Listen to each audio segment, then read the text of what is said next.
Hello दोस्तों, स्वागत है एक बार फिर से आपका मेरे चैनल पे लीगल न्यूज़ 127 पे। दोस्तों, आज की वीडियो में मैं बात करूंगी पति पत्नी की ऐसी गलतियों के बारे में जो वो ऐसी गलतियां कर देते हैं ना, बाद में वो उसी व्यक्ति के खिलाफ चली जाती है। अब चाहे वो डर के कारण वो लोग गलती करते हैं, इमोशनल होके या किसी पे प्रेशर के आके, और वो गलतियां जब कर देते हैं ना, वो उस इस ये जो डर भावनाएं या इमोशनल, आप जिसे भी कहो, इन सब के कारण वो एक ऐसा कदम उठा लेते हैं ना, जिससे उनका केस है जो खुद ही कमजोर पड़ जाता है। अब जो मेरी वीडियो देख रहा है, चाहे जिस पे भी 498 का केस चल रहा हो, डीवी का चल रहा हो, मेंटेनेंस या फिर कोई भी मैट्रिमोनियल डिस्प्यूट, किसी भी आप फेस में मैट्रिमोनियल कोई भी केसेस से फेस कर रहे हो, तो ये वीडियो आप लोगों के लिए बहुत ज़रूरी है। हर एक शादीशुदा व्यक्ति, चाहे महिला हो या पुरुष, दोनों के लिए बहुत इंपॉर्टेंट है। क्योंकि आज की वीडियो में मैं डिस्क्राइब करूंगी, आप डिटेल्स में आपको बताऊंगी कि पति पत्नी के केस में कौन सी ऐसी गलतियां होती है जो आप लोग कर देते हो, जिससे बाद में जाके आपको पछताना पड़ता है। तो एंड तक बने रहिएगा, स्किप मत करिएगा। फिलहाल चैनल पर नए जुड़े हैं तो चैनल को लाइक करिए, ज़्यादा लोगों तक शेयर करिए, सब्सक्राइब करना बिल्कुल मत भूलिए। साथ ही बेल आइकन दबाइए ताकि आपको टाइम टाइम से मेरी वीडियो की नोटिफिकेशन सबसे पहले मिलती रहे। तो बात करते हैं वन बाय वन, मैं कुछ पॉइंट आपको क्लियर करूंगी जो कि आपको अपने केस में बिल्कुल नहीं करना है। ठीक है, तो हम बात करते हैं जो सबसे बड़ी गलती है। ठीक है, पॉइंट नंबर वन, सबूत संभाल कर ना रखना। आप में से ये बहुत ही लोग करते हैं, 99 क्या बोलूँ, 100 लोगों यही परसेंट करते हैं। बाद में बोलते हैं कि हमने कुछ ऐसा किया नहीं। देखो, बोलने से कोर्ट यकीन नहीं मानेगा। अब भले वो पत्नी भी आपके झूठे केसेस आप पे लगा रही हो, झूठे एलिगेशन लगा रही हो, तो कोर्ट उसकी बातों पे यकीन नहीं करेगा, उसको भी साबित करना पड़ेगा। और दूसरी तरह अगर पति भी यही बोल रहा है कि भाई हमने कुछ किया ही नहीं, मेरी पत्नी झूठे एलिगेशन लगा रही है, मुझे मेरे परिवार को फंसा रही है, तो आपकी बातों पर भी यकीन नहीं करेगा। क्योंकि कोर्ट जब देखता है, सिर्फ एविडेंस देखता है, सबूत देखता है। सबूत जो होता है उसी को देख कर ही फैसला डिसाइड करता है। तो जो सबसे बड़ी गलती क्या होती है, लोग सबूत संभाल कर ही नहीं रखते हैं। बाद में कोर्ट में बोलते हैं मेरे पास तो प्रूव ही नहीं है, तो कोर्ट यकीन कैसे माने।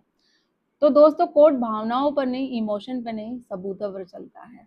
अगर आपके पास कोई WhatsApp chat, call recording, video recording, medical कोई रिपोर्ट हो, फोटो, वीडियो, कोई भी चीज़ें हो, या कोई आपको थ्रेट वाली धमकियाँ धमकियाँ मैसेज में मिल रही हो, तो वो सब आपको संभाल के रखनी है, जिससे कि आने वाले टाइम में आपका केस और ज़्यादा मजबूत हो जाएगा और आप साबित कर पाओगे। जब आप पे झूठे एलिगेशन चलते हैं, तो आप बता पाओगे कि ये रहे मेरे पास सबूत, मुझे इस तरीके से गाली गलौज की जा रही, धमकियां मिली जा रही है, झूठे केसों में फंसाने की धमकियां मिली जा रही है, तो ये है मेरे पास कॉल रिकॉर्डिंग, ये है मेरे पास चैट मैसेज।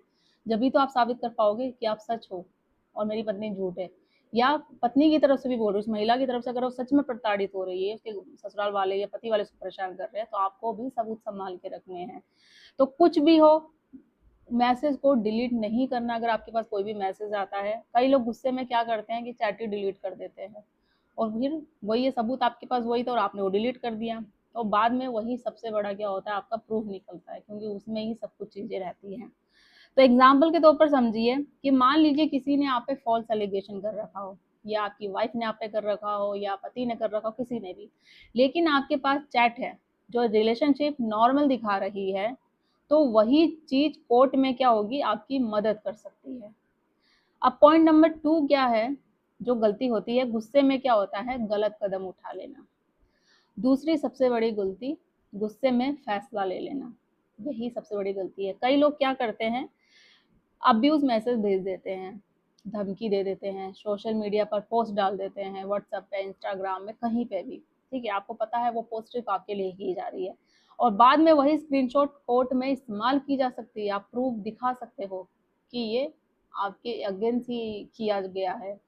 तो सबसे है जो 1 मिनट का गुस्सा जो होता है ना, कई साल की परेशानी बन सकता है। तो गुस्से गुस्से में ऐसा कोई कदम बिल्कुल मत उठाओ जिससे आपको भी नुकसान आगे जाके।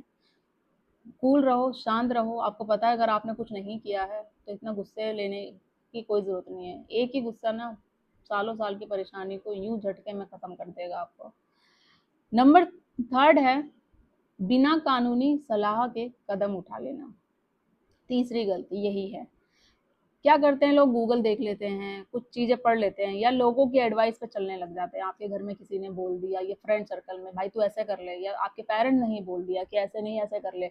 जैसे अगर पत्नियां ने पति पे केस कर दिया, उसको नहीं पता भले डोमेस्टिक वायलेंस क्या है, या मेंटेनेंस नहीं पता कि भाई मेंटेनेंस भी एक चीज़ होती है कि पति से ली जाती है ससुराल वालों से, बट ये इतनी आसानी से नहीं मिलती है, बट उसको एडवाइस की जाती है, उसकी पेरेंट्स करेगी या उसको एडवोकेट ही उसका हायर कर देगा कि मैडम मेंटेनेंस का केस भी तो डालो। तो या किसी ने भी बोल दिया, फ्रेंड्स ने भी, तो पूरी एडवाइस पता नहीं ले लिया या 498 का केस डाल दिया, क्योंकि 498 या डीबी का केस ऐसे गंभीर आरोप होते हैं, उस बेस पे ये कानून बना गया है। बट आज की डेट में महिलाएं किसी भी छोटी छोटी बातों पे डाल देती है, तो वही होगी बिना नॉलेज की, कानूनी सलाह ली नहीं, कुछ भी कर दिया। तो हर केस अलग होता है दोस्तों, क्लियर बता दूं, इससे सारे केसेस एक जैसे बिल्कुल नहीं होते हैं। तो जो एडवाइस किसी दूसरे के केस में चल रही हो ना, अगर आपने सुना हो, आपका दोस्त कोई भी बोल रहा हो कि यार मेरे केस में तो ऐसे ही हुआ था, तू भी ऐसे कर ले, तो ऐसा नहीं होता है। आपका केस उसका केस बिल्कुल डिफरेंट है, तो ज़रूरी नहीं है आपके केस में भी वही सेम चीज़ें अप्लाई हो जाए। तो कई लोग क्या करते हैं, पुलिस में गलत स्टेटमेंट दे देते हैं, बिना पढ़े डॉक्यूमेंट साइन कर देते हैं, ये भी बहुत बड़ी गलती होती है। मीडिएशन में इमोशनल होकर बात मान लेते हैं, इमोशनली आपको बहलाया जाएगा, फुसलाया जाएगा, या फिर प्रेशर किया जाएगा, डरा धमका के भी आपको बात मंगवाने के लिए एग्री किया जाएगा, और जिससे कि अगर आप एग्री कर लोगे तो क्या होगा, फिर बाद में आपको पछताना पड़ेगा। पछताना ऐसे, आपने मीडिएशन समझौते के लिए एग्री कर लिया और आपने कोई साइन नहीं किया, कुछ चीज़ें जो भी आप सेटलमेंट के लिए रेडी हो रहे हो, जो पेमेंट कर रहे हो, जो भी टर्म एंड कंडीशन है, आपने लिखित में कहीं भी नहीं दिया, बाद में क्या प्रूव है कि आपने वो समझौता किया, बाद में फिर पत्नी आप पे आरोप लगा सकती है, फिर केसेस कर सकती है, फिर डिमांड कर सकती है पैसों की, फिर क्या होगा, तो वही चीज़ होती है। ठीक है, तो इसलिए किसी भी लीगल नोटिस या कोर्ट पेपर को लाइटली बिल्कुल नहीं लेना है आपको। नंबर 4 है, ये जो गलती करते हैं आप लोग, कोर्ट की तारीखों को लाइटली ले लेते हैं, बहुत हल्के में ले लेते हैं। मीन्स कि कुछ लोग सोचते हैं आज नहीं गए तो क्या फ़र्क पड़ेगा, कभी और किसी डेट पे चले जाएंगे, क्या क्या कोर्ट कर लेगा, कोई थोड़ी ना कि पुलिस आएगी हमको अरेस्ट करके ले जाएगी, ऐसा बहुत लोग आप में से सोचते हैं। लेकिन कई बार क्या होता है, अगर आप नहीं प्रेजेंट होते हैं ना, अगर मैं पतियों की गलती बताऊँ, क्या कहते हैं कि भाई हमारी तो गलती है नहीं, पत्नी नाम पे झूठे आरोप लगाई है, वो पैसे मांग रही है, कोई बात नहीं, तो हमने कुछ किया नहीं तो मैं तो जाऊंगा ही नहीं, देखते हैं कोर्ट क्या कर लेती है। आप नहीं जाओगे ना, तो पत्नी जो आप पे आरोप लगा रही है, आपको पता है भले वो झूठे आरोप है, उसके पास उस समय कोई प्रूफ नहीं है, बट आप नहीं जाओगे तो कोर्ट में ये सोचने पे मजबूर हो जाएगा कि वो नहीं आया, इसका पति सामने वाला अपोजिट पार्टी नहीं आया, तो मतलब पत्नी जो आरोप लगा रही है वो सच हो सकते हैं, और वो जो मेंटेनेंस की डिमांड करेगी जो भी होगा तो उसके अगेंस्ट चला जाएगा, वो आपको पेमेंट करना पड़ेगा, तो एक्स पार्टी ऑर्डर हो जाएगा। हो सकता है अगर आप बार बार न जाए, आप पे वारंट भी जारी हो जाए, मेंटेनेंस ऑर्डर मिल जाएगा। ठीक है, और जैसे प्रॉब्लम उसके बाद शुरू हो जाती है आप पे, फिर आप बोलोगे ये क्या हो गया, तो वही होता है ना जाने का नतीजा। तो अगर किसी भी वजह से आप कोर्ट नहीं जाते हैं, तो अपने एडवोकेट के थ्रू जो भी होता है, जो भी प्रॉब्लम है जिस वजह से आप पेश नहीं हो रहे हैं, तो उसका जो भी प्रोसेस है वो आगे पास करो अपने एडवोकेट से, वो आगे पेश कर देगा, प्रॉपर प्रोसेस फॉलो करेंगे, तो वो सारी चीज़ें करो, ये नहीं कि बिल्कुल नहीं। नंबर 5 है, सोशल मीडिया पे सब कुछ डालना। आजकल लोग इतने अवेयर हो गए ना, मतलब छोटी छोटी बातों को सच में सीरियसली, मैं खुद देखती हूँ ना, तो मतलब नहा रहे हैं, उठ रहे हैं, खा रहे पी रहे, कहीं जा रहे, कोई हॉस्पिटल में एडमिट तक भी हो रहा है ना, तो हर एक चीज़ सोशल मीडिया पे डाल लेते हैं। आई नो कि डिजिटल ज़माना है, बट इतना भी डिजिटल मत करो ना कि आप अपने लिए ही नुकसान कर लो। लोग वही है कि हर चीज़ स्टोरी सोशल मीडिया पे डालते हैं, लेकिन आपको क्या बात रखनी है, आपकी रील, पोस्ट, फोटो भी कभी कभी एविडेंस बन सकती है।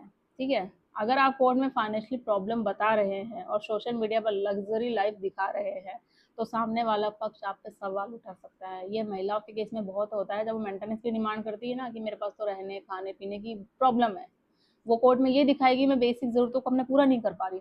अगर वही आप अपने सोशल मीडिया उसके अकाउंट को देखोगे, चाहे इंस्टा को देखो, किसी भी सोशल साइट्स को, तो वो वीकेंड पे जा रही है, उसका जो लाइफस्टाइल है, पहनावा है, वो बिल्कुल डिफरेंट ही शो कर रहा है, तो उस पर क्वेश्चन मार्क आ सकता है, सवाल पैदा कर सकता है। और यही अगर हस्बैंड भी बोलता है कि भाई मैं तो जॉब नहीं कर रहा, बेरोजगार हूँ, या मेरी इतनी इनकम नहीं है कि मैं दे सकूँ, और वही सेम अगर आपकी भी सोशल मीडिया चेक करी जाए, इस तरीके की फोटोज वीडियोज मिलती है, तो आप पे भी सवाल उठ सकता है। तो यही चीज़ें हैं। तो अगर आप कोई भी मैट्रिमोनियल डिस्प्यूट आप पे कोई भी चल रहा है, तो हर बात आपको क्या करनी है, लिखित में ज़रूर लेनी है। हर डॉक्यूमेंट संभाल के रखना है आपको, शांत रहकर जवाब देना है, जल्दबाजी में कोई भी फैसला नहीं करना है, और सही लीगल एडवाइस ज़रूर लेनी है। तो उम्मीद है आज की वीडियो में आपको कुछ जानकारी ऐसी मिली होगी जिससे आपको केस में रिलीफ मिले, और क्या जो हस्बैंड वाइफ है अपने केस में उनकी क्या गलतियां ऐसी जो कर देते हैं जिससे बाद में जाके उनको पछतावा करना पड़ता है। तो ये गलतियां हैं, मैंने आपको 5 गलतियां बताई है जो वो आपको बिल्कुल नहीं करी है, उन पर ध्यान रखिए। और अगर वीडियो हेल्पफुल लगे तो आगे लोग तक शेयर करिए, सब्सक्राइब करिए, लाइक करिए। और कुछ एडवाइस चाहना हो, कमेंट लाइक हेल्प चाहते हो तो कमेंट में करके पूछ सकते हैं। और मेरे फेसबुक पेज भी है लीगल न्यूज़ 127 के नाम से। इंस्टाग्राम का भी मेरा पेज है, तो उसे भी आप फॉलो करिए, उससे भी आपको डिटेल्स मिलती है। तो जल्दी मिलती हूँ मैं आपको नेक्स्ट वीडियो में। तब तक के लिए थैंक यू।